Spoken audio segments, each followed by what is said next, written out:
So I wasn't playing Neverwinter anymore when Idris's dungeon first came out. But I was back when Jewel of the North launched, and I remember a lot of comments about the return of Idris. And I'm sure Idris was like, don't call it a comeback. I've been here for years. But that's the undead for you. Hey everybody, I'm Cal. Now that you're here, let's talk about Neverwinter.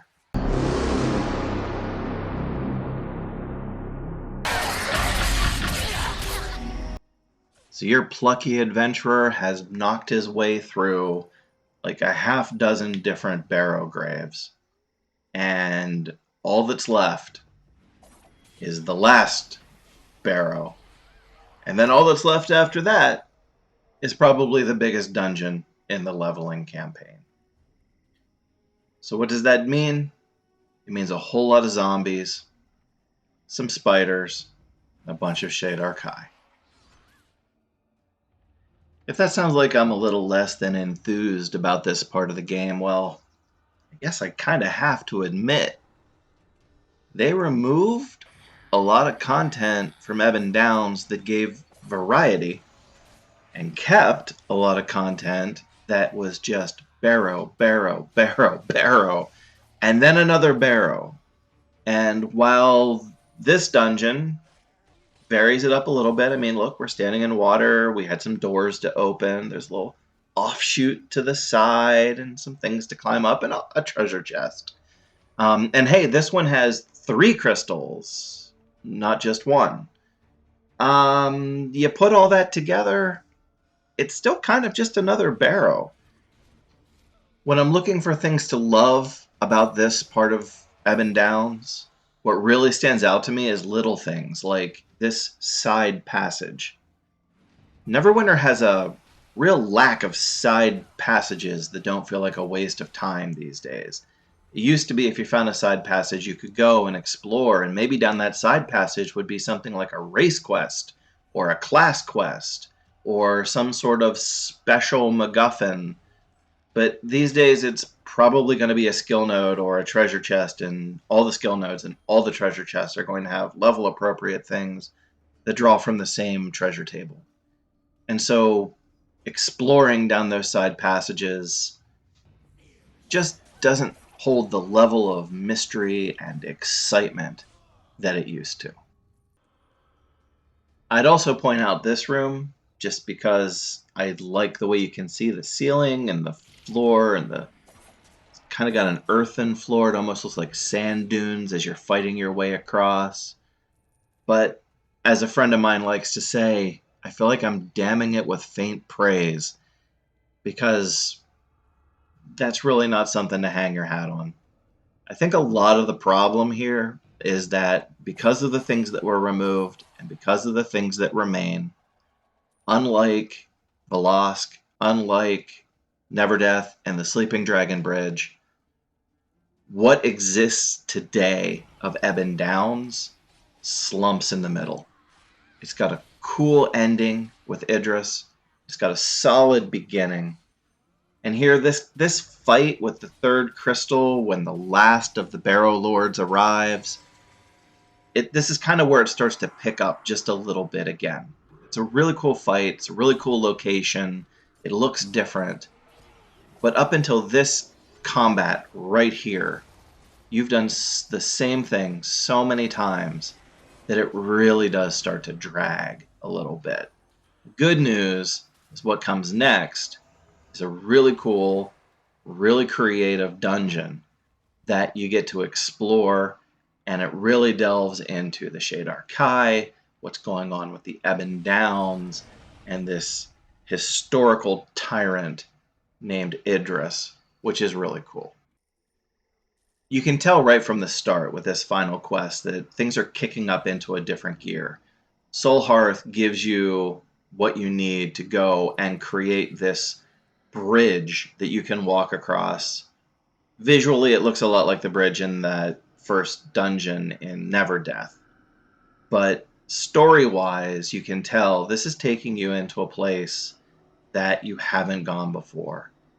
And things start to gray out, and you realize, I'm going back into the Shadowfell. This is a pretty cool development, and it's really starting to change the Ebon Downs adventure in a different direction. You knew you were fighting a Shadar-Kai. You knew that you were dealing with these kinds of villains. But now you're going into their realm, and you're going to try to fight the tyrant Idris in her lair, which is in the Shadowfell. That kind of comes as an unexpected twist. I'm not fighting her here in the realms where she's threatening people. I'm going after her in her home, where she's probably a lot more powerful. One thing I do have to admit, though, based on my last few playthroughs of Ebon Downs, the fatigue after those barrows is real. And I have to resist the urge to not just try to run through Idris's castle, because your item level is capped. It doesn't matter how powerful you are, what level you are. There's enough stuff here that if you try plowing through it, unless you're playing a rogue with some really good gear, you're going to get wiped out if you try just running through and letting the monsters chase you. Since this is an instance, they will keep following you. No matter how far you go, they'll be there, and when you run into a door, they'll pile up on you, and you get the honor of fighting all of them all at once. Like I said, with a rogue, you can probably pull that off. The last time I did it as a fighter, and I could not pull that off. I got the joy of respawning and going through at a slightly more reasonable pace. This guy here, this ghost, is a nice touch, especially if you are playing through for the first time with a brand new character. You show up in this dungeon. Here's this really cool ghost who died trying to stop Idris, and he's willing to sell you his earthly possessions because he doesn't have any need for them anymore. Though apparently he still has a need for gold. And try not to think too hard about it as you buy 100 healing potions and 57 gold bars from his ghostly remains. Apparently he came super stocked for this dungeon. Still didn't help him, but he's willing to pass on his misfortune to you. Alright, this room probably triggers anyone who doesn't like to see the terrain reused in Neverwinter, because when you play Cloaked Ascendancy, you're going to be able to blink and see the after image of this room when you do it. You're going to see this room so many different times. It also shows up in Valenhof and probably other places too. I like that in this version, at least, the statues are turned away. I think that's got some interesting symbolism there. I'm not sure what it means, but this time the statues are looking at you as you walk by up above instead of staring down at you while you're in there fighting all the monsters. But for the most part, this is the same room you're going to see a lot. And you're going to do it as a weekly quest the whole time you're playing Valenhof. This chamber right behind Kel here that he's going to walk through in a second is going to be where you complete that weekly quest. But for purposes of Idris, it's just a hallway. It just leads on to more things to fight. Okay, so odds are, if you ask me to talk about Idris's lair, this is what I'm going to be thinking of. Not the fight with Idris itself, not anything else in this dungeon. I'm going to think about the fact that there's a point where you look through some bars and you see multiple treasure chests. More chests than you see at one time anywhere in Neverwinter, to the best of my knowledge, except the end of Svardborg, where you get 3 treasure chests all at once. And then you have to adventure around, and it's very possible to keep going and never find those treasure chests again. But with a little bit of effort, you can circle back around, fight your way through the Shadar-Kai, and ultimately find your way to the foot of the steps that you were just looking down. Climb those steps, and you find your treasure chests, and you're able to start opening your treasure chests. I was doing this the other day for probably the 10th time, and my daughter looks at me and goes, "Oh, that one's the mimic." And I have to admit, I hadn't stopped to think about it. I asked her how she could tell. She goes, "Oh, that one's darker. That's how you can tell." And so I have a child who's a mimic whisperer. Highly recommend having one in your family if you can arrange it. It is super cool. Whenever I run up to a chest, she will tell me, "Oh, that's a mimic." And she has an uncanny ability, even when there's nothing to compare it to let me know that that is or is not a mimic. Of course, I open them all anyway, because you get better treasure from a mimic than you do from a chest.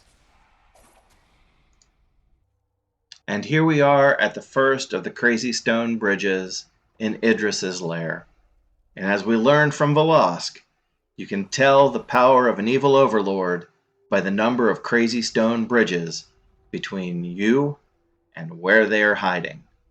By the number of bridges, Idris is quite clearly a fully fledged evil overlord. And once you get across the bridge, this large chamber awaits with the big reveal of the Dire Helm Forge, which is such a cool idea. This large, substantial artifact and effect that Idris is using to become so powerful. And the sky of the Shadowfell overhead. The whole effect of this room is really, really impressive. And then you have to go through section by section, piece by piece, to depower and eventually destroy the Dire Helm Forge, which is really cool and an awesome first step towards going after Idris herself.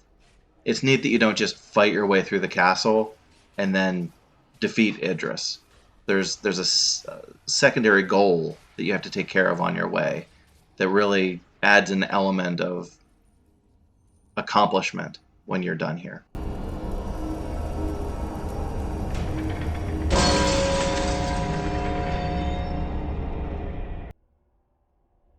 And from that point, it's a battle with Idris. She will drop down and be truly offended that you have gotten this far into her lair.